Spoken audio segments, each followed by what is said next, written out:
right, listen up, guys. We got this new wrestler, Trick Williams. We're trying to separate him from his current partner, Carmelo Hayes, and we need a theme song that's really going to deliver and give him that push as a single star. What are we thinking? I brought in my boy to lay down a beat, and I'm just going to let you guys decide the rest. So why don't you drop that beat?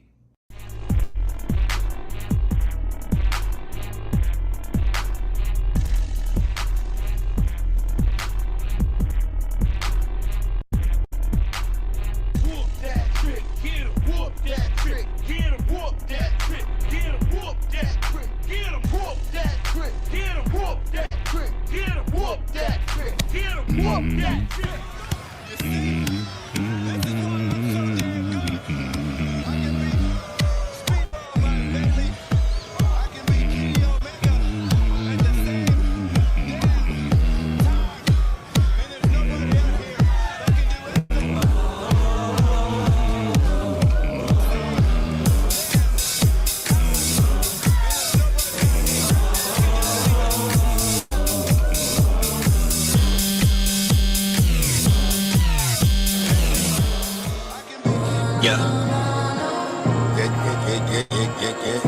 What? Dre, you ready? Come on. Alright. Check. Cut him undercover. Timeless. Ready for progress. Feeling like I'm just getting started. 2 shots back from my dearly departed. You are now dealing with a monster. Oh shit. Profits. Doc Dre, bitch, I'm a prophet. Black Wall Street, niggas know where the stock is. Like a satanic cult, it's an old ritual slaughtering goats, bitch. It's fucking with the original flow, sick, and anybody can get it. COVID. Fucking with that, I don't roll shit that was so sharp I can slip my own fucking throat with it. Bitch, I got more chips than my shoulders, and I'm about as approachable as a roaches. Just so let us steer clear from it. Here comes a clear bomb for your eardrums. Lyricism in its most fearsome and fierce. We're pulling another tear like a tear ducts. Pop an echelon, your career sucking. It was sheer luck, like a fucking leprechaun with his beard cut. A Punisher, weapon drawn with a beer gut. He's slower than a Decepticon with his gears stuck. And like what? I serial killing your Kellogg's. I love checks and I hate tricks. And you're a fake bitch. I can spot you like you about to weight lift. Bitch, I'm better than cake mix. And I can't be whipped with cake beaters. You cunts must be out of your labius. And God is my alias. So if I don't have faith in me, then it basically makes me an atheist.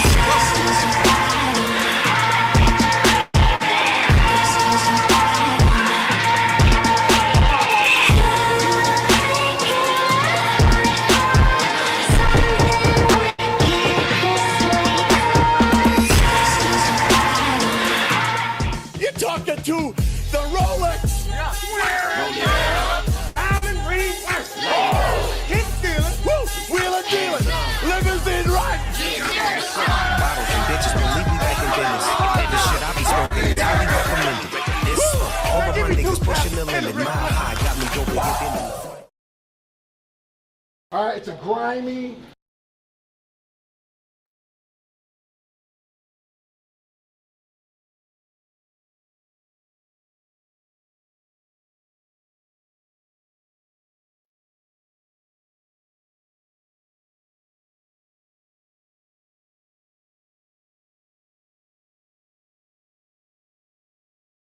Shenanigans.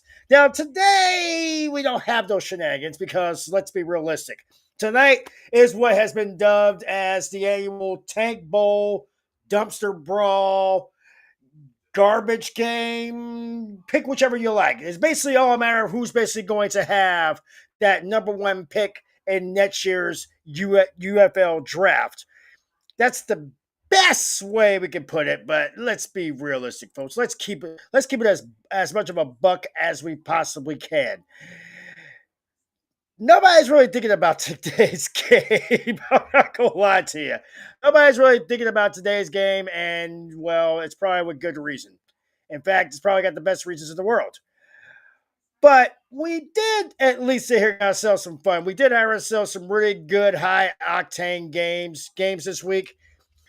Or the last week. We do have some crazy upcoming games coming up after tonight. Tonight may not mean much to you guys, but it does mean a lot to the two teams involved because, quite frankly, it's a big deal. It's a big deal to them because we've seen how well it has worked out. In fact, if I'm not mistaken, the Brahmas won this pick one lifetime ago, and then the following season, when the UFL came to pass, they ended up going to the UFL championship game last year. This year has a little bit more high octane, or better yet, high fructose corn syrup than we actually expected. The craziest part about today is that we don't know exactly how the rest of the schedule is going to pan out, but we do have some crazy cliff notes to sit here and actually get to on it. So let's go to last week's games. Now, it started out on a beautiful, glorious Friday night fights with the infamous DC Defenders getting back on that winning track, edging the San Antonio Brahmas. 32-24 was the final score in that game. We're actually pulling up right now the clip that includes the victory speech from these infamous DC Defenders. Bear in mind, this team already had their backs against the wall before the season even started, when their head coach was actually gone. Took a job back in the college ranks. Not gonna hate him for it. You go where opportunity leads you. That's what the beauty of the UFL has been, always will be. And I think that was a big damn deal for these guys. We are gonna go through all these ones here just to keep things as even keel and gangsta as we can. And I'm gonna also have the victory speeches so that everybody can sit here and have fun with that as well. We are going to do what we can to help out everybody involved. And here's to hoping that maybe, just maybe, we get a little something out of it ourselves.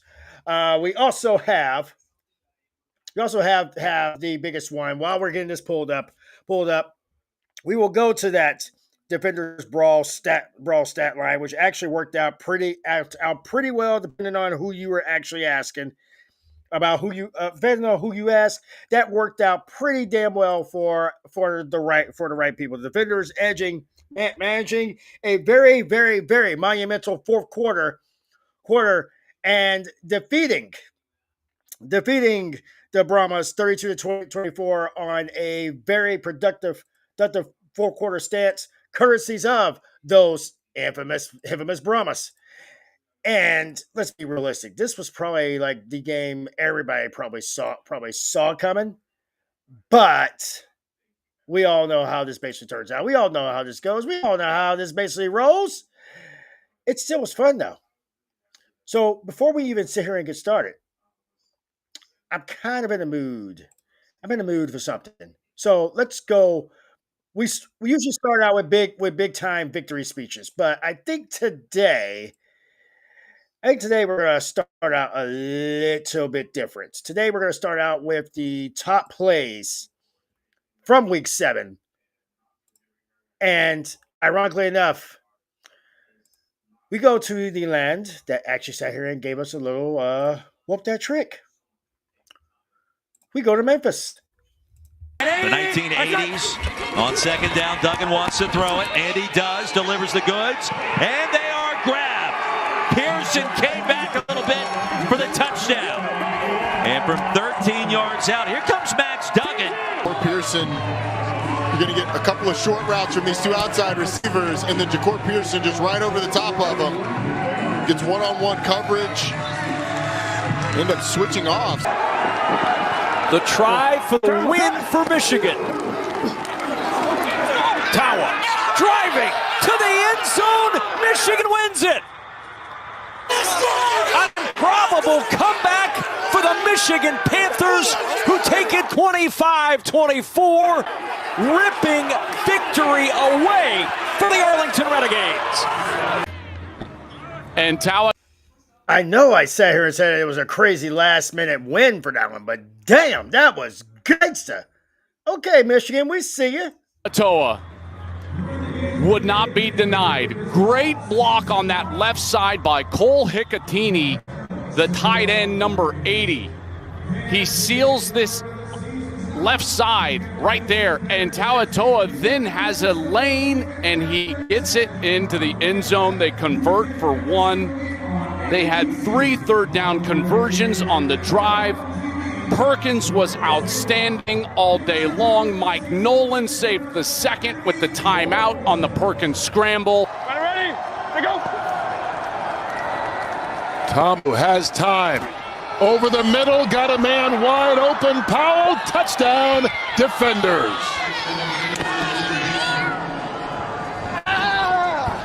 A switch route here, so you got one guy going outside and then one guy going inside, and the defense gets a little bit turned around because of that. Number 56. And there's a bit of a clear out right there, and a beautiful job by Powell running that right, getting separation. You see that outside move, and then he goes inside. I think the defense was caught in between. Was that man or was that zone? Some confusion. Ready? To go. We bring in the extra lineman. Oh, what a fake, and they throw it to a lineman who one-hands it for the touchdown. Gunnar Britton. And the big man may have put it away. Huge moment to go for it. There's the eligible offensive lineman that comes in the game, and it's just a blown coverage. You can see why. You wouldn't think that he's going out, and then he tips it to himself, and a little bobble as he goes down, but he's able to hold on to it for the big man touchdown. There you go, thick boys, rise up! Oh man, I tell you what, I mean that's a terrific play call. You've got to be committed to the run, which San Antonio clearly is. And even as a defensive back, you're Jalen Elliott, number 25. You see big Gunnar Britton come out, you know, you're not thinking to yourself like eligible receiver. You're thinking to yourself like, you know, I hope he doesn't knock my head off. And then he slides by. It's a nice little ball from Jordan Ta'amu, and then you got the celebration. He's got some hops. Trying to give the old Tecmo Bowl celebration. Didn't quite get all the way up. Issues and technical issues hurt you on that first drive. No, it's one of those deals where sometimes there's a delay, you know, so you're sitting there, coach is talking. Oh, no. Look at Zay White. Coach is talking, and he is gone. You just got to communicate, hey, I can't hear you, and then we can get 52-yard touchdown. Watch all the misdirection. Watch these backside linebackers going to pull. It's going to take this line. One would think that you should not do a player's interview when either your team has the ball or doesn't have the ball, because something may end up happening. Clearly, Birmingham has yet to figure that part out, but we'll get to them later on as well. Linebacker over the top, and that's where White is going to replace. Really good. Look at all the guys moving in opposite directions there. Confuse the second level for Birmingham. Coming up on the 2-minute warning. Arlington looking for the lead late. Perez, sideline. Canella, little stiff arm. Canella diving, touchdown. Receivers be able to get away from the Michigan secondary and create some yards after the catch. And here's Sal Canella, leading tight end in the UFL. And again, a good move, strong at the point of attack against Arnold Tarpley. He's able to get a stiff arm out and get himself into the end zone. Tell you what, I was almost thinking about. Right? Love it. Right out, love it. There we go. Correct, sir. Oh, no. Corbin. Oh, God. Oh, damn. Does he have the speed? He does. Takes it all the way, and that's one way to answer. Jay-Sean Corbin, 57 yards, and San Antonio scores. The middle linebacker, he's responsible for this gap right here, just to the right side of the left guard. And watch as the left guard goes up, he's able to seal him over to the left side. That produces the hole right down the middle of the defense. When you hear someone say gap responsibility or being gap sound, that's what they're talking about. He's responsible for that area of the field. Omaha, right there. Cook is on third down. Drives the ball. Oh, that's a pick six. Oh, that's a pick six. On the return, cuts back, and it's a pick six. Oh, my God.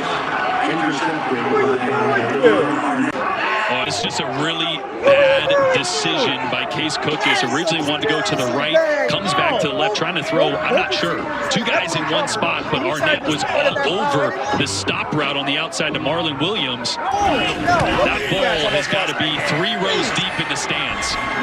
That tight of coverage, 2 guys in one spot, that cannot happen. Ready, to go. Up top. Beautiful pass and catch. Braylon Sanders down the sideline. And once again, a touchdown pass from Ta'amu extends the lead for DC. What a route on the outside. You just got man-to-man coverage. Does Braylon not know that literally they hate Cena in Texas? Yeah. Well, then again, they also hate their own Cowboys, but I digress. Coverage right here with Bo Pete Keys, and he just runs right by him. And Keys has been hobbled a little bit. And look, he grabs his left leg right there as Sanders runs it in for a touchdown. I tell you, what a ball from Jordan Ta'amu. Look at that ball. That is thrown perfectly. Outside shoulder. Great route. That's exactly what we expected to see out of DC here tonight. Throwing the ball down the field, being aggressive. Wait, all these plays have been good, but I feel like that one should have been number 1. So number 1 better have been a damn good play. Okay, let's find out. With their MVP candidate, Jordan Ta'amu, who is having a night. Now 229 yards and 2 touchdowns. Down inside 10. And Hogan loses the football. DC recovers. Will this be a scoop and score? Anthony Hines. And disaster to end the first half for San Antonio. Mistake. They mismanaged the clock. Hogan mismanages the snap and the pocket. It comes loose. Now Pardee has the challenge flag ready. It went off of his own player.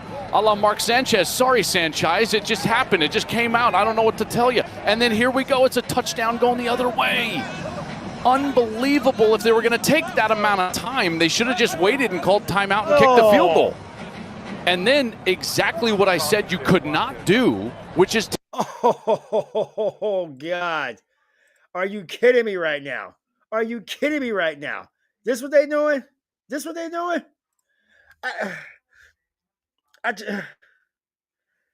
Okay. Does that still now you saw that number 1 play, and obviously a lot of people are gonna be looking at that one as the most womp moments of the entire week, which obviously the UFL even thought so as well. But my question though, is that womp the most womp of the week? Kind of feels like it in a way. In a way, it feels like it. So, now we got everything back to an even keel where we wanted to go. We do have it. 32-24. Defenders with that victory over the Brahmas.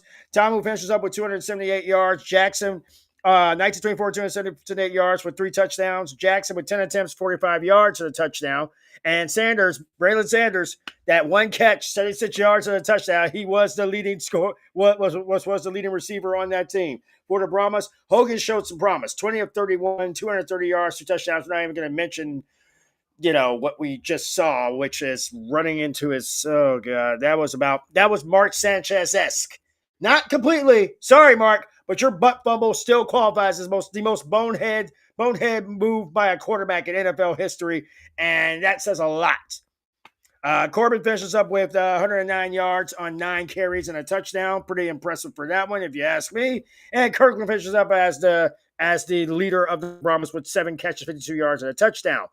The Brahmas had themselves a very good, happy moment in the locker room following their victory. So let's see what their coach had to say. But always fun, man. No regrets, right? No regrets. Hey, that's another round in the state of Texas. Another round in the state of Texas, man. Way to have some grit. Way to have some resiliency. Way to come out and finish the game, man. Hey, they're not going to always be pretty. They're not going to always be pretty. But when you win, they're gorgeous. Hey, they're gorgeous, man. So way to come out, man, and stay within the fight. All right? Nobody panic. We kept saying we're good, right? That's all we got to do, man. Don't panic. Just keep being good. I promise you, great things will happen if you just stay with each other, stay together, and play together. You got me? He's not lying. And that's pretty much what it looks like with DC. DC right now was the front runner to win the XFL championship when these were still two different leagues. So DC is starting to look like who they used to be. The big win over Arlington last week. The big victory last weekend against San Antonio. You'll see how much this plays out into going forward, because they still have at least one more big dog to sit here and that's all points in it, but Roman's already made it clear that the big dog don't exist. There's one more big dog, one more OTC to say the least, that still they have to contend with to make themselves the undisputed OTC. I hate you so much right now, Paul Heyman. I hate you so much right now. I'm sorry, Heyman Hustle. You my dude, but damn, it just flew right out. They still have to play a very game St. Louis team that's looking hungry, is looking angry, probably the hottest team in the league up to this point. But we will get to them. We will get to them. I promise you that. Believe that. It is going to be fun. To probably our closest nail biter. And I say closest in the best, most respectful, most insane way you can think of. 25-24. Michigan wins it on a 1-point conversion, following a touchdown right at the end. And they get that chance for that 1-point play, and they don't hesitate. And they took advantage of it with a big win, 25-24. The Renegades, who pretty much were right up here, are starting to slump all the way down to the bottom there. And we will bring up some stats for that one as well. Now, Bryce Perkins doing exactly what we expected Bryce Perkins to do. Saw him a lot in the NFL. He's definitely getting his footing down, definitely earning his ground. A leader in two categories when it comes to the Panthers. 15-28 for 231 yards and 1 touchdown. And then 8 carries for 60 yards and a touchdown. So he had a touchdown through the air and on the ground, to say the least. The Panthers are doing what exactly what happened to them a few weeks ago. Losing that game in Birmingham has angered the Panthers. And now Michigan is looking at this as an opportunity to be able to keep going and keep fighting and keep pushing the envelope, which is exactly what I expect them to do. Mariner was the leading receiver for the Panthers, 86 yards on 5 catches, but no touchdowns. Not that big of a deal. They still won that game when it mattered the most. And I'm sorry, but with this sat here and messed up on air. Here's what got it the most.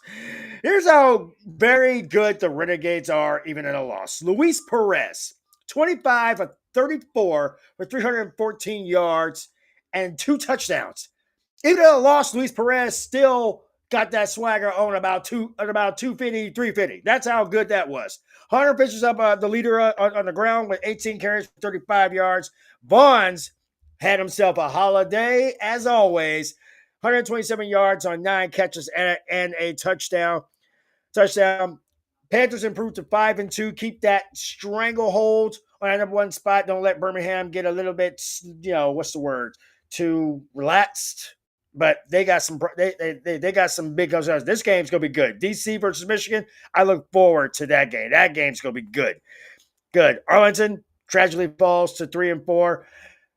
They pretty much need a lot of help to stay in the playoff race. They're not eliminated completely yet, but they need a lot of help to keep themselves at the top of the food chain.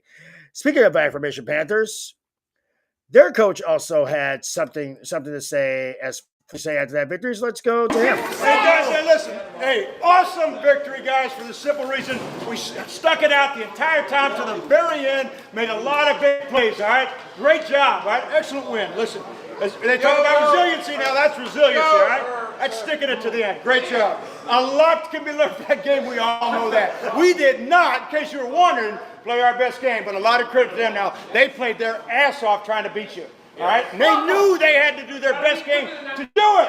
Everybody hear me on that? They knew they had to do the best game. What do you think the next opponent's going to think? The same damn thing. Got me? So let's make sure we're better prepared. Right? We don't need to go through that. All right? We don't need to go through that. Although I'll take it. If that's what it is. That's what I'll take it. All right? That's all we need. You can't lie. That was probably one of the best games of the week. In fact, that in my eyes was the game, the highlight game, the top game of week 7. So I am completely good with that. I am fine with that. Just keep grinding, keep going. This Panthers team is on a different level, and they really are trying to make it to the point where it is going to be Michigan versus everybody again. And don't worry, I have that shirt just in the wrong kind of colors, not in Panthers colors, but I'm working on it. Which brings us to another big highlight game. The Birmingham Stallions edge out the Houston Roughnecks 33-25. And when I say this was edge, this was hella edge. For the Victoria Stallions, Case Cookus didn't get cooked as much, but obviously that BS pick six that he threw, it kind of starts making me wonder just how tough the Stallions really are. But Cookus finishes up 17-34, 199 yards, and gets a touchdown out of it. So I'm not going to get too mad at him for it. Although he might want to better those numbers up, considering who's basically right there at review mirror ready to take them out. And we'll get to them momentarily. Person finishes up with 61 yards on 13 carries and a touchdown. Sternberger finishes up with 74 yards on 4 catches and a touchdown for the Victoria Stallions. For the Roughnecks, they should not hang their heads in shame. They had a nasty, good kind of day in my eyes. This is probably one of the best games I've seen the Roughnecks play this season. McClendon finishes up 15-23 with 167 yards and a touchdown. White gets 9 carries for 69 yards and a pair of touchdowns. Keys, 4 catches for 65 yards. Not the best performance, but considering the fact that the Stallions are supposed to be the so-called most dominant team in this league, at least according to everybody that's down there down in Alabama, I can tell you this right now. There's a reason why you guys are famous, and it's not because of the Tide. It's because of Forrest Gump, if nothing else. I'm just putting that out there. But obviously, Stallions in that game at 5, which going to this week at 5-2. Roughnecks at 3-4. When I say there's a lot on the line, there really is a lot on the line when it comes to this moment right here. It comes to this games, comes to the next set of games. We have about 3 weeks left in the regular season, and we still have yet to have anybody punch their ticket.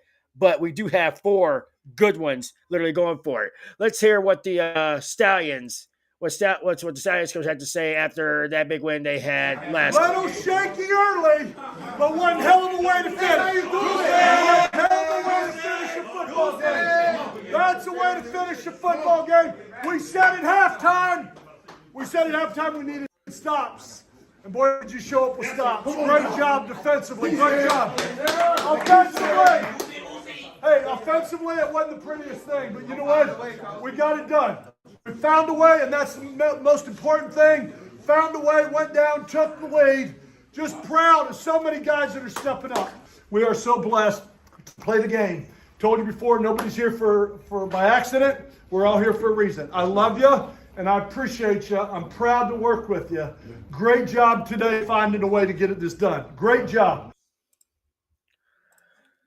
I'm not going to be jumping on the Skip Holtz bandwagon. I didn't jump on it last year after, what happened in the XFL Conference Championship game. I'm not going to jump into it now, so I'm not going to sit here and give that kind of leeway to it.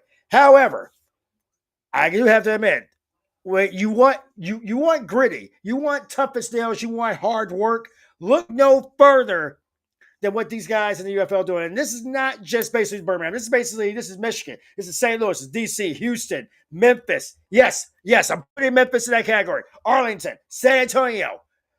All 8 teams have been doing exactly what they need to do to basically keep people entertained, to help these guys take it up to that next level.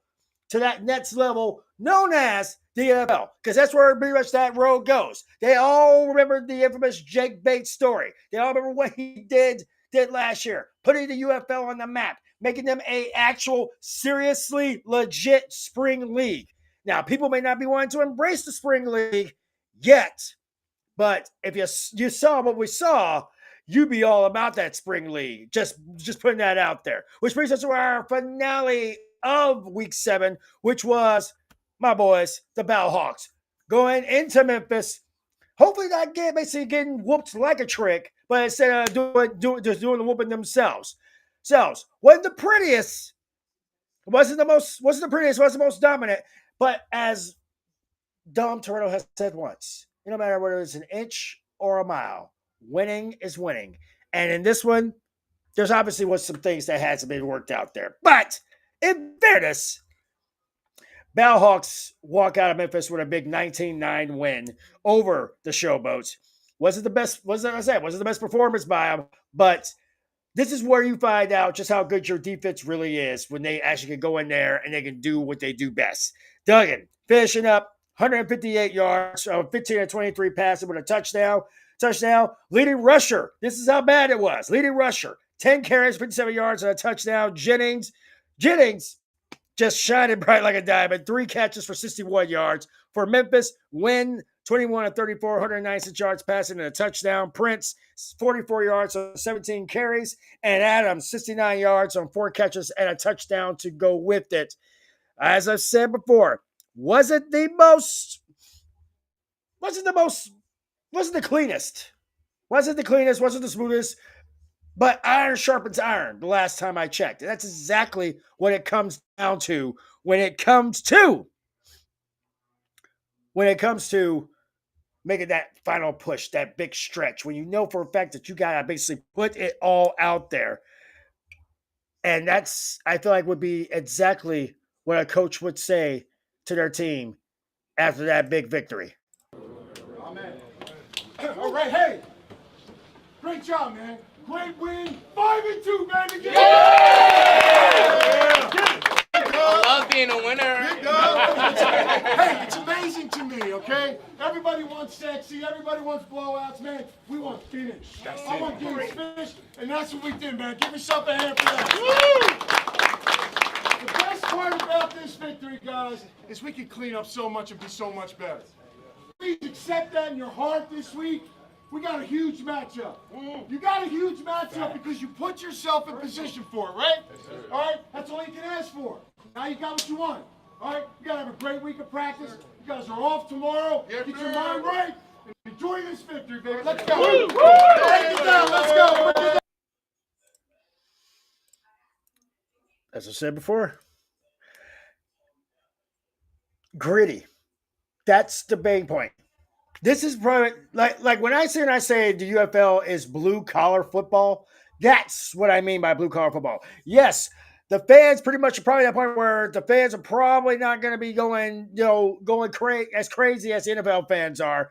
And maybe that's a blessing considering the fact that, well, if I'm understanding this correctly, NFL fans kind of have this thing where if you don't walk out in a pair of handcuffs out of certain football games, you obviously weren't a real football fan. At least that's in their eyes. So we get to the big one. So we get to the fun. We get to the nitty-gritty. We get to the moments where we get to actually break this down for you, show you how big this is for these guys right now going into the final few weeks. That being said, we're going to start with the USFL conference because that's pretty much how we do. So, coming right out of the gate, it is official. The Memphis Showboats have been eliminated from playoff contention. They are at 1-6. As I said, these things crazily happen. But as you can see, none of the top 3 have clinched a playoff spot. Birmingham still sits atop of that at 5-2 in a tie with the Michigan Panthers at Panthers of the same numbers. Houston, 3-4, still has an outside shot for a chance at the USFL Conference Championship game. So they are not out of the woods yet. They're not even eliminated yet. That's how crazy that is. But we get a little bit better. Then we get to the XFL Conference. Now, as you can tell right from the top, DC will most likely be hosting the the XFL Conference Championship game just because of the fact that their strength of schedule is the same as the team that's tied up with them for that top spot at 5-2, the St. Louis Battlehawks. But their strength of victory is what's going to set them apart. Sets them apart on top of basically, conference percentages, just their wins in the conference. Now, St. Louis has proven they can basically win at home and on the road. DC has done the same. DC seems to play better on the road than they do at home, it looks like. St. Louis seems to play better at home than on the road. And even at that very juncture, you still have some fun. Tragically, the reigning, defending, heavily disputed XFL champion San Antonio Brahmas were eliminated with that loss last Friday night. They're officially out of playoff contention as well. But the Arlington Renegades, same boat as the Houston Roughnecks, not out of the playoff picture yet. But that kind of brings us up to how big this weekend is going to be. And I say this as bluntly as I can. And I'm going to see if I can try to bring this up here because I know that these guys do a little some. Let me see what I've got. Now, as many have pretty much already sat here and told on it, we do have ourselves the power rankings. We show up our power rankings every single chance we get. And this one will be no different. No different at all. We're going to sit here and bring up the UFL's power rankings as well as ours, as you see right there on that ticker at the bottom. We do bring those up. But this is the first time we've actually brought up the ticker in every sense of the word. So according to basically our boy RJ Young, who basically has been very busy having to play musical chairs with this entire scenario, heading into week 7. Or heading into week 7, this is what he was pretty much looking like. As San Antonio, Memphis, both at the bottom, 8 and 7 respectively. Yeah, Houston at 6, Birmingham at 5, DC at 4, Arlington at 3, and St. Louis at 2, and Michigan at 1. I can almost guarantee you that Michigan and St. Louis are probably the only two teams who have not changed, because the way Michigan won theirs this weekend, I have to give them props and give them credit where credit's due, because it was exactly what we expected it to be. Which actually brings us up to having a little chat with a pair of huge underdog stories. We're going to start out with St. Louis Battlehawks quarterback Max Duggan, and we're also going to continue on with Arlington Renegades outside linebacker Will Clark, as they basically tell you some stories that basically maybe you guys didn't like know about. Yes, we are still all about the fun. We're still all about this one. So, hey, Matt, step up to the plate. Tell us a little bit about you. There's been a lot of aspects in my life that have happened. My sophomore year of college, found out that I had a heart condition that I had since birth, went through a 9-hour heart surgery for it. And, at that time you might think that your football career might be over. And I think just fighting through that, there's tough things that happen in life. I'm surrounded by a lot of great people that believe in me and help me get through that. Max Duggan, played quarterback from Council Bluffs, Iowa for the St. Louis Battlehawks. Grew up in Council Bluffs, Iowa with my mom and dad and my older brother and sister. My dad was a high school football coach in the state of Iowa for 35 years. He played quarterback in college. My mom ran track in college. So from a young age, I was always around ball. I was always around football at his teams and locker rooms and practices, things of that sort, and just fell in love with it. It was something that I love being around the guys, love, the sport, everything that it entails of bringing guys in from all different areas. So just fell in love with that aspect. Yeah, when I really started thinking seriously about football was sometime early in high school, maybe sophomore year. You get a few college offers and, think that, that there's a real chance for you to go play college football.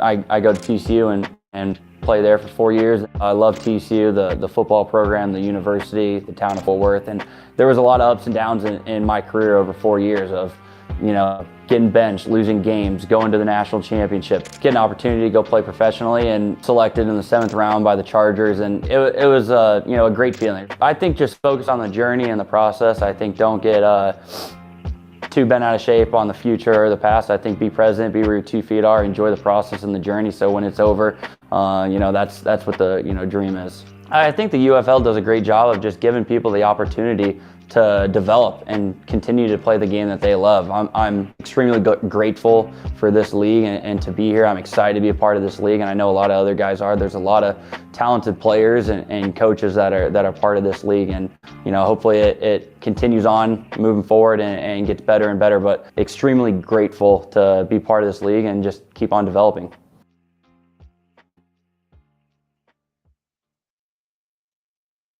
Football is a big mental game, as you probably heard from the neck up.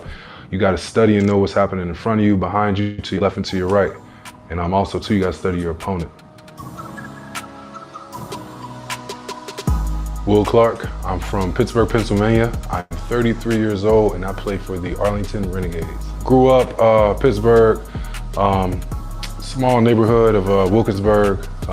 Myself, my sister, and my mom and dad. Grew up playing all the neighborhood fun games, hide and seek, touch football, all that good stuff. High school, I went to a school called Alderdice High School. Went to Alderdice High School, and then from there, went to a few camps, was blessed to get 3 scholarships, Pittsburgh, West Virginia, and University of Akron. I ended up choosing West Virginia. It was a point in time where I didn't know if I actually would go to the NFL because, mixing school with football is not the easiest thing. And then just kept going and kept working hard. And I was blessed to be drafted in the 3rd round to Cincinnati, to the Bengals. I always said I didn't want to have a draft party because my biggest fear was throwing this big party, not getting drafted. So I didn't want to have a draft party. Drive in from West Virginia, get to my mom and dad's house, see balloons outside, big banners, and to be honest, I was pissed. I had to calm myself down. A lot of my friends were like, man, it's a blessing, that you're getting to even celebrate this, because not a lot of people where I come from actually make it to college or even the NFL. So I'm just sitting there nervous with at the time my girlfriend but wife now. We're just sitting there next to each other, and then I get a call from a 513 number, and it said Cincinnati, Ohio, and I'm like, wait, what? Because I thought that Cincinnati, when I visited them, just being honest, I felt like they didn't really like me, like they weren't really fans of me when I went on my visit. And answered the phone, and it was Marvin Lewis, the head coach at the time, and asked me if I wanted to be a Bengal, and I was like, yes. I was just like, man, I couldn't believe it. I went to sleep, woke up the next day, and funny, I had to drive to Cincinnati the next day. I'm like, man, I can't believe I'm really driving to my job as an NFL player. Played with the Bengals for 3 years. And then after that, I went to Tampa Bay with the Buccaneers, played there for 2 years. And then after that, I played in the 2020 XFL. Played last year, did all right, and now I'm back for my 3rd year in the now UFL. Every day is really an interview. Even when you get hired, every day is an interview. Because you can come in, and if you don't produce, your coaches, general manager, front office, they're gonna say, hey, we gotta get somebody else in to replace you. And you can't get complacent. Complacency is the #1 killer of professional athletes. You are great before you become great. And once you believe that, you have to practice that. So it's not just thinking it and walking around and talking it. You have to, walk the walk as well.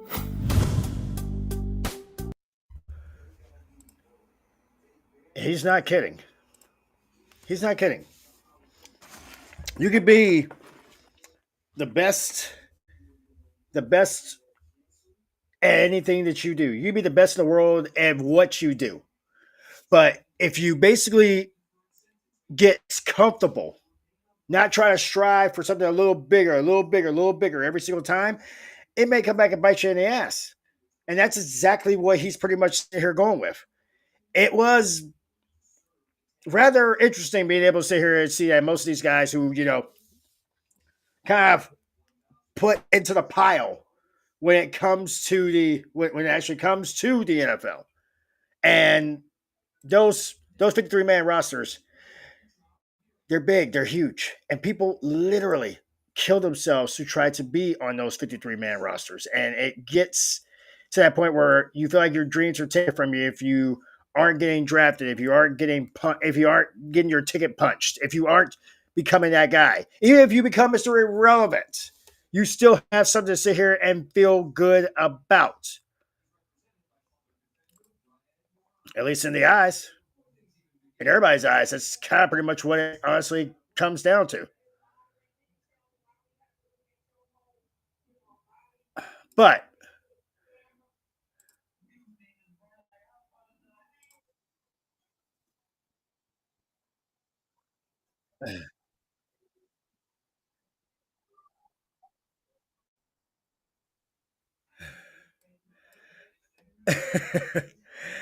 I thought I heard it all, but apparently I did not. So what you're about to hear is courtesies of Pizza Hut.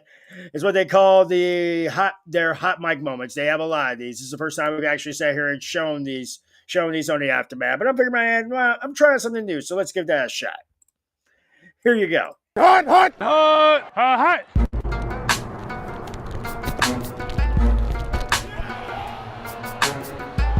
I'm not God. I'm not God. Can't with me, man. Can't with me. Hot. You got that out. I knew you did.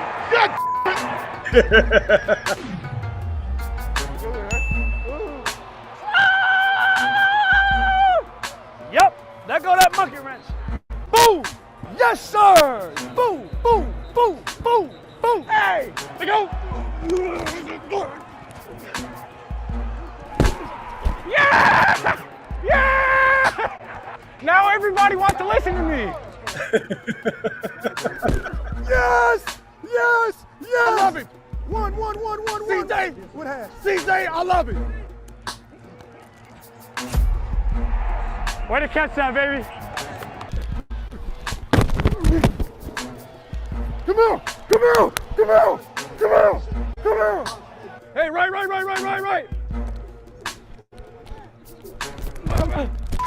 Hey! I'm sorry. What? What did he say? I don't know. Hey! Gotcha. See?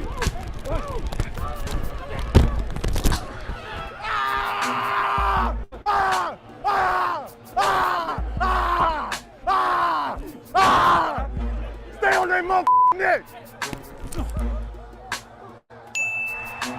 Hey, baby! Good job. Good throw, bro. You are balling. Wow. Hey, we balling. Woo! I cannot lie to you. I likes that. See, this is the way I keep trying to drill into people who basically say, the UFL is not the NFL. Of course not, because it's the spring. It's 10 weeks. It's 8 teams. It's literally teams that are trying to do their best to step the hell up, to show what they got, to show that they actually can be better than most people give them credit for. And I'm not going to lie to them. I cannot lie. This is probably the best moment to be a fan, because we remember last year when we had, it's like the common denominator here has been Birmingham, Michigan, and St. Louis. I mean, honestly, these 3 teams have been basically the top 3 teams in the league up to this point. Everybody's believing basically Birmingham's the best. They believe St. Louis is basically the uncrowned champion, because St. Louis has been in the thick of it their entire existence. This is not basically a spoiler, not a prediction. This is just facts. St. Louis has been that team that has been right there, just that close. They're tired of being just that close, and now they want to basically get over that mound. And I'm sorry, my hometown deserves a championship up to this point, considering the fact that it's been a while since we hoisted Lord Stanley's cup with the Blues. Since how it's been a hot minute since we've actually sat here and celebrated on that field with the World Series trophy. Since how we're probably not going to get a Super Bowl championship anytime soon, except for the one that we already got from a team that's already gone. Having a little UFL championship feels pretty damn good in my opinion. Birmingham obviously gets the first, but probably would have got that first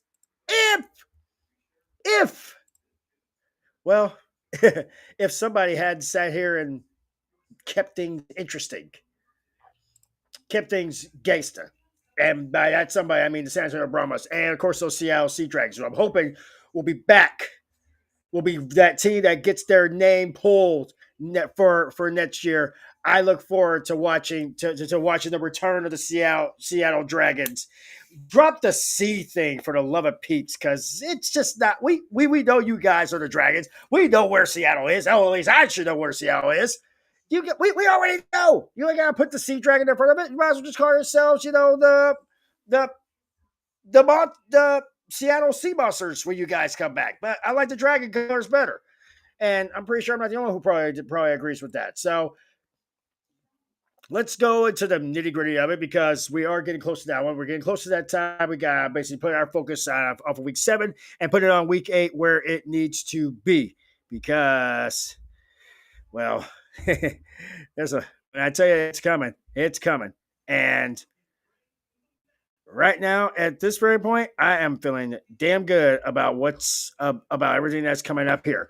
So, how about we just take a look? We should put all those touchdowns that you saw. Let's put them all in one big bowl and see exactly what you got there. UFL brings us the touchdowns. Jackson lowers his shoulder, gets in the end zone for the touchdown. Hogan stepping up, open in the end zone and caught. Alize Mack, touchdown Brahmas. Down inside 10. And Hogan loses the football. AC recovers. Will this be a scoop and score? Anthony Hines. And disaster to end the first half for San Antonio. In the pocket, it comes loose. Now Party has the challenge flag ready. It went off of his own player, a la Mark Sanchez. Sorry, Sanchez, it just happened. It just came out. I don't know what to tell you. And then here we go. It's a touchdown going the other way. Hogan has time. Finds a man in the end zone for the touchdown, Steven Stylianos. Tamu has time. Over the middle, got a man wide open. Powell, touchdown, defenders. 29 yards on the touchdown pass from Tamu to Cornell Powell. And DC has an opportunity to take the lead here. Up top. Beautiful pass and catch. Braylon Sanders down the sideline. And once again, a touchdown pass from Tamu. Look at that ball. That is thrown perfectly out. Now y'all see why I literally sit here and praise Jordan Tamu. And you know me. I'm going to be all about basically the guys who basically helped the Battlehawks become who they are. But Tamu was one of the OGs of the Battlehawks. He was when this team first came out, Tamu was that guy, and we respect the hell out of that guy. So I am going to give credit where credit's due. Tamu, keep doing your thing until you play us, and then we basically gotta beat that ass. But that comes later. Let's go to now. Outside shoulder, great route. That's exactly what we expected to see out of DC here tonight. Throwing the ball down the field, being aggressive with their MVP candidate, Jordan Tamu. You are correct, sir. There we go. Through a hole. Corbin. Does he have the speed? He does. Takes it all the way, and that's one way to answer. When you hear someone say gap responsibility or being gap sound, that's what they're talking about. He's responsible for that area of the field. We bring in the extra lineman. Oh, what a fake, and they throw it to a lineman who one-hands it for the touchdown. Devin Ross in motion on first down. Here's Perkins. He'll pull it. He'll keep it. Perkins on the run. First down and more. Inside the 10. Breaking tackles. Ball batted out of his hand. Bounces right back into his arms for a Michigan touchdown. Kev, was he in? Was he not? I mean, he obviously recovered the fumble. Watch, he steps away. This is the strength I was talking about. And then he's like, all right, I'm going to celebrate. Restrict his ability to catch the football, which I just don't think he did. And on first down, terrific throw by Perez. Breaking free is Vaughns into the end zone. It's finally an Arlington touchdown. Pressure comes. Perkins throws, finds his man into the end zone. Malik Turner with a Panthers touchdown. Looking for the lead. Perez, sideline. Canella, little stiff arm. Canella diving, touchdown. This is why I keep telling y'all. Luis Perez is a grown-ass man. That's proof right there. This kid has probably resurrected his career. We remember how he was when he was with Vegas. Not exactly the most enjoyable time, or the most fun time, or the most great time for him. But this right here is proof. When he got traded to Arlington, it's almost like he just got this breath of fresh air. This may be looking crazy, but look at those stat lines that are before us right there. 24 of 33, 304 yards, and a touchdown. And this is why I literally tell you, do not count out the Renegades because they may not be done yet. We still got 3 weeks left in the season, still plenty of time to basically bounce around, turn around. Hell, DC could fall. St. Louis could fall. Arlington can easily get themselves right back up. They're only literally 2 games out of that top spot. This is a team that was already looking at that top spot earlier in the year. A win over DC, a win over St. Louis. This could be a different kind of ball game altogether for Arlington. And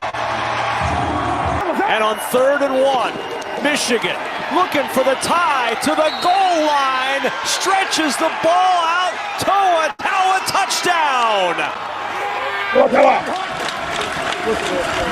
White straight ahead. Going for that goal line. True Vision chest cam moments ago, and now you see straight in CJ Marable. No, it's one of those deals where sometimes there's a delay, so you're sitting there, coach is talking. Oh, no. Look at Jay White. Coach is talking, and he is gone. You just got to communicate, hey, I can hear you, and then we go. And that's where White is going to replace. Really good. Look at all the guys moving in opposite directions there. Confuse the second level for Birmingham. Now, I know most people don't pay attention to most of this stuff, but you saw White as he sat here. He kind of banged his head down as he crossed that goal line. That's a track and field kind of thing that we have done. When we're literally right there at that finish line, we kind of want to bow our heads so that way we had that little extra advantage. It's mental and it works. For all you runners out there, in case you're trying to wonder, if you basically know for a fact that you're going neck and neck at that finish line, you want to make sure you basically bang your head and don't metaphorically break your neck, but don't literally break your neck, metaphorically break your neck. But I'm just saying. Cook is on 3rd down. Drives the ball, and that is intercepted by Arnett. I will never get over seeing that big guy. Cuts back, and it's a pick 6. And this is just a really bad decision by Case Cook. Is originally. Look at this. Both receivers heavily covered right here in this little spot right about here. Both receivers heavily covered, and he still threw it there. You got a guy who at least has a step on his defender right here in the middle, but you choose to go to the outside. You choose to go to the outer receivers. You decide to go outside the numbers. Look at this. This is a guaranteed a pick because your guy loses a step. He lost a step on that one. Want to go to the right, comes back to the left, trying to throw, I'm not sure. 2 guys in one spot, but Arnett was all over the stop route on the outside to Marlon. Can they deliver at the end of the drive? He goes underneath. Chisholm trying to work his way to the end. See, that's the farm too. How did Birmingham win this game? It's like I get the grit of them. And they had to earn this one. They're going to have to earn their wins for pretty much the remainder of the season. Because I believe they still have a showdown with Michigan. They have a showdown with St. Louis. I know for a fact that people are starting to come to this realization. Houston should have won this game. I am very curious now. Zone and does. Got to get it out. There it is. And he gets it. Chase Sternberger. Ready, son. Smith, sprint right. Can he find something? He does it himself. Script, 4th quarter that's been written for him to this. As Person takes it right in for a touchdown. Won't happen. And Frank Darby was right there by the crossbar. This time it's Duggan across the goal line, plunging in. Dresser Wen, the former All-OVC quarterback at UT. Martin and a touchdown strike. Jonathan Adams rips it away. The 1980s. On second down, Duggan wants to throw it. Andy does, delivers the goods, and they are grabbed. Pearson came back a little bit. You get a couple of short routes from these two outside receivers, and then Ja'Cory Pearson just right over the top of them. Gets one-on-one coverage. End up switching off. I gotta tell you, it does not get any better than that. It does not get any better than that. I believe that the Tank Bowl is actually slated to actually get started.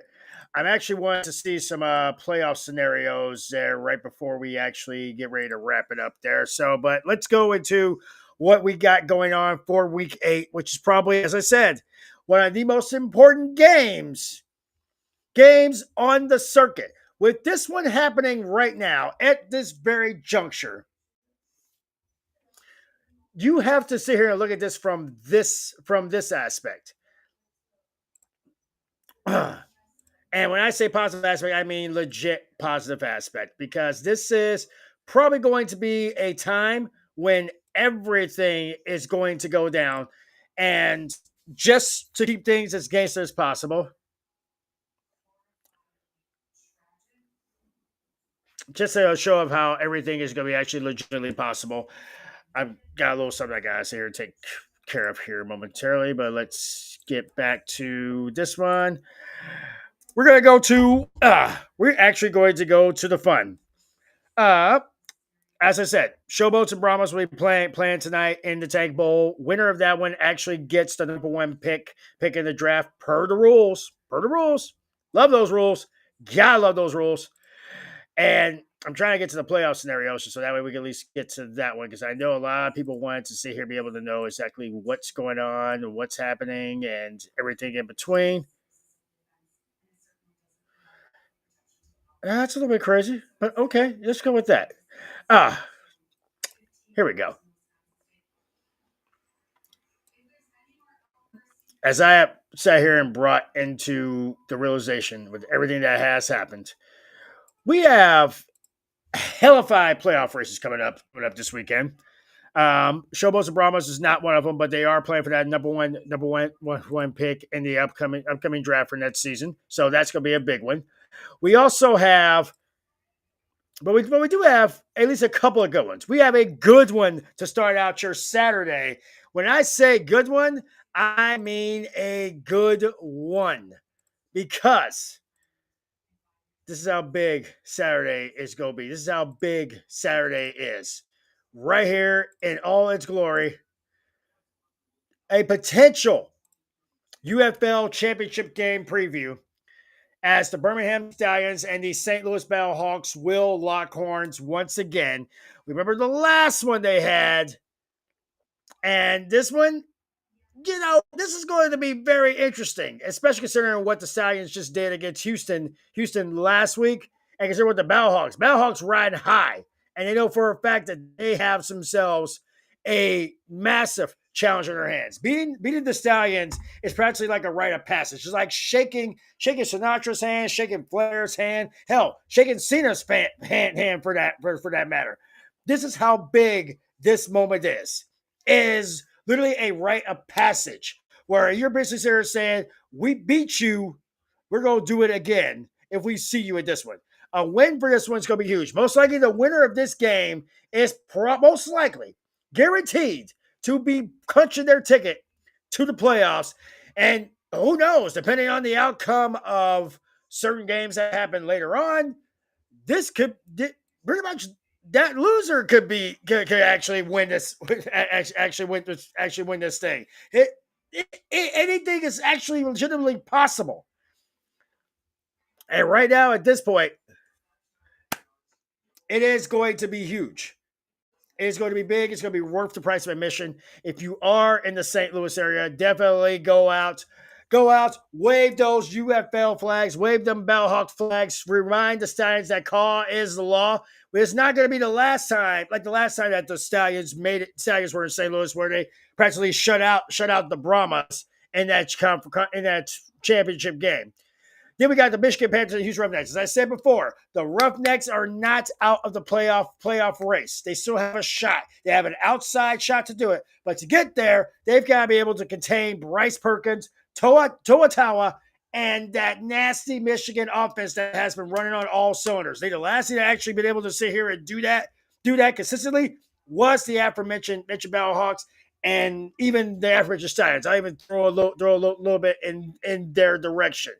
A win over the Roughnecks could move the Panthers one step closer to locking up that playoff spot. And also, depending on whatever happens in that earlier game between the or at least the game that basically is probably on some big screen somewhere in Houston, depending on what happens between Birmingham and St. Louis, this could actually be a big one for Michigan. A win here could probably put Michigan at that top spot in the USFL conference if they could get there and possibly potentially hope that the Battlehawks sit here and have enough of the tank to cook us and the Stallions and put Skip Holtz pretty much in the place he needs to be. This is going to be a huge one as well. Sunday evening, Sunday afternoon, or in my case, Sunday morning. The Arlington Renegades and the DC Defenders. The last time these two teams sat here and played up against each other, well, DC managed to sit here and get themselves a big win. They're looking to try and go for the sweep against those aforementioned Renegades. Now, here's the biggest thing here, right now. Jordan Ta'amu, Pizza Hut's Offensive Player of the Week, leads these Defenders into a shot at clinching it, not only clinching a playoff spot, but potentially clinching that home host advantage, that home field advantage when it comes to the XFL Conference Championship game. Because of the fact that depending on what happens in St. Louis on Saturday morning, this will be a game worth watching because it is the spotlight. That's why these mofos got the spotlight heading into this one. It is a big deal. It is a big game. It is a big fight feel when it comes down to it. A win for the Renegades keeps them in that conversation of the playoffs. A loss for the Defenders puts the Defenders in second, right behind St. Louis, because now St. Louis would have the top spot as long as St. Louis wins on Saturday. That's what it comes down to. That's how big this moment is going to be. So I am not going to knock it in any way, shape, or form whatsoever. I'm hyped. I'm pumped. I got to go ahead and get my Hawks on because I'm all about this madness right now. And to put it as nice as possible, it is definitely almost t-shirt time. It is almost t-shirt time. It is almost game time. It is all about that fun. We will be hitting their ways one more time tonight as we will be hitting the Smashing Show. That will happen.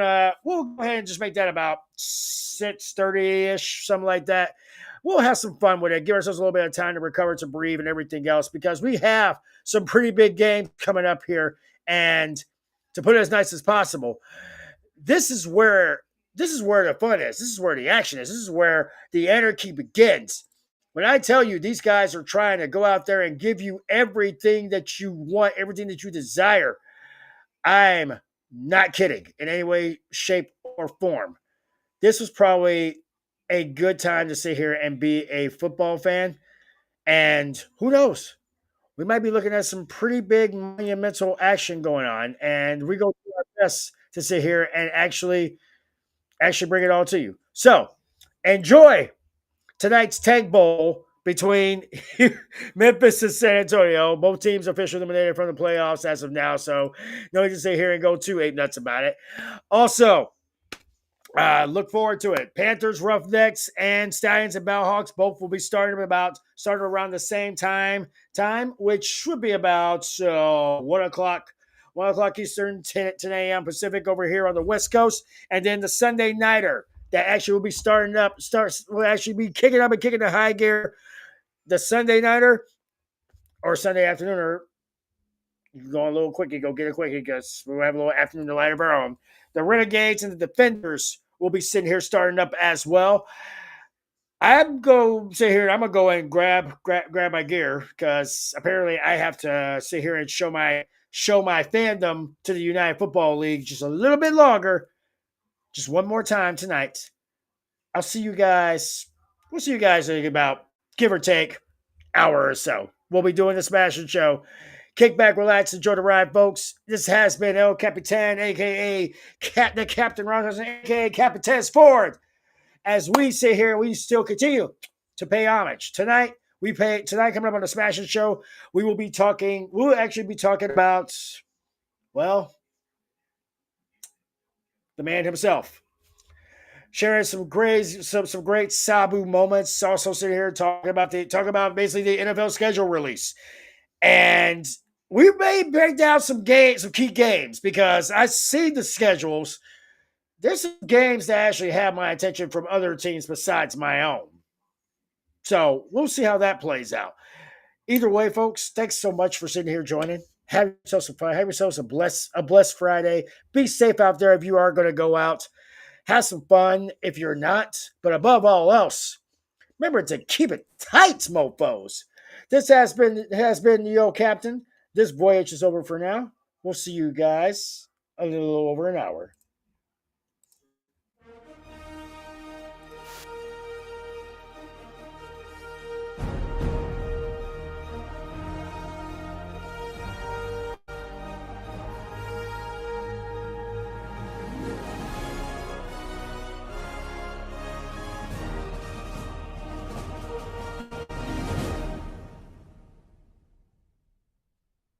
All right, listen up, guys. We got this new wrestler, Trick Williams. We're trying to separate him from his current partner, Carmelo Hayes, and we need a theme song that's really going to deliver and give him that push as a single star.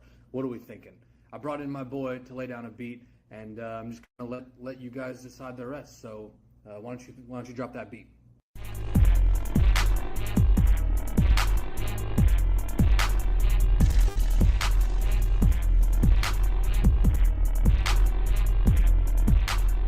Whoop that trick, get him, whoop that trick, get him, whoop that trick, get him, whoop that trick, get him, whoop that trick, get him, whoop that trick, get him, whoop that trick, get him, whoop that trick.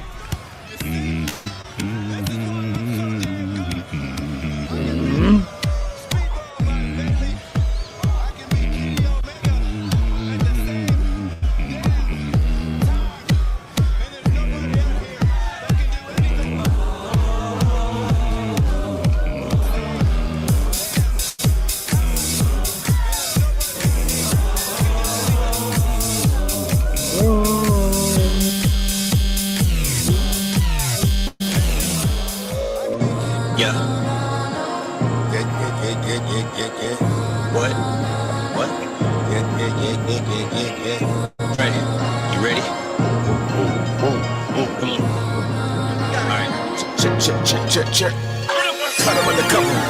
Timeless. Ready for progress. Feeling like I'm just getting started. 2 shots back from my dearly departed. You are now dealing with a monster. Oh shit. Profits. Doc Dre, bitch, I'm a prophet. Black Wall Street, niggas know where the stock is. Like a satanic cult, it's an old ritual slaughtering goats, bitch. You're fucking with the original flow, sick, and anybody can get it. COVID. Fucking with that, I don't roll shit that was so sharp I can slip my own fucking throat with it. So bitch, I got more chips than my shoulders, and I'm about as approachable as a roach is. So man, I steer clear from him. Here comes a clear bomb for your eardrums. Lyricism in its most fearsome and fears weird. Pull another tear like a tear ducts. Pop an echelon, your career sucking. It was sheer love, like a fucking leprechaun with his beard cut. A Punisher, weapon drawn with a beer gut. He's slower than a Decepticon with his gears stuck. Like what? I serial killing your Kellogg's. I love checks and I hate tricks. And you're a fake bitch. I can spot you like you, but to weight lift. Bitch, I'm better than cake mix. And I can't be whipped with egg beaters. You cunts must be out of your labius. And God is my alias. So if I don't have faith in me, ain't it basically makes me an atheist.